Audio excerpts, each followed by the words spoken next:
श्री संत तुकाराम गाथा अभंग क्रमांक 116।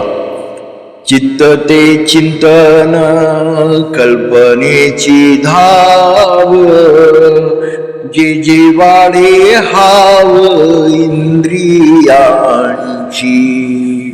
जे जे वाढे हाव इंद्रियांची। हात पाव दिसे शरीर चालता, नावे भेद सत्ता जीवाची ते। हात पाव दिसे शरीर चालता, नावे भेद सत्ता जीवाची ते। रवीची अंगी प्रकाशक सकाळ, वचने निराळा भेद दिला।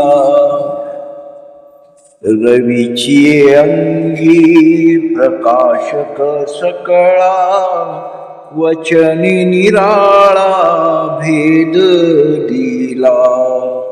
तुका म्हणे माप वचनाचे अंगी, सौख्य काय रंगी निवडावे। सौख्य काय रंगी निवडावे। चित्त ते चिंतन कल्पनेची धाव, जे जे वाढे हाव इंद्रियांची। हात पाव दिसे शरीर चालता, नावे भेद सत्ता जीवांची ते। रवीची अंगी प्रकाशक सकळा, वचने निराळा भेद दिला। तुका म्हणे माप वचनाचे अंगी, सौख्य काय रंगी निवडावे। जगद्गुरु संत तुकाराम महाराजांचा हा अभंग इंद्रियाचे जेणे हाव वाढते, ते म्हणजे कल्पना करून चिंतन करते तेच चित्त आहे। हात पाय शरीर हे चालताना दिसते, देवाण घेवाण करताना दिसते, पण जीवाची त्या ठिकाणी सत्ता असते। सूर्यापासून सर्वांना प्रकाश मिळतो, पण सूर्य आणि किरण असे उच्चार होते। जगद्गुरु संत तुकाराम महाराज म्हणतात की शब्द निर्माण होते व अस्तित्वाला काल्पनिक मर्यादा व माप पडते, पण जर मौन धरले तर त्यामधील भेद कसे निवडणार।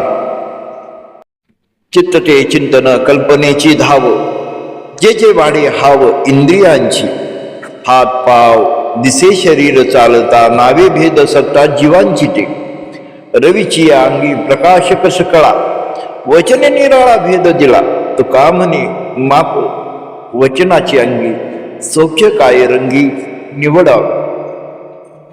चित्तात कल्पनेची बाधा असते आणि इंद्रिय हे यंत्रारूढ पद्धतीने चित्ताच्या मनमानीपणामुळे त्याची हाव, त्याची धाव शरीराच्या भावनेवर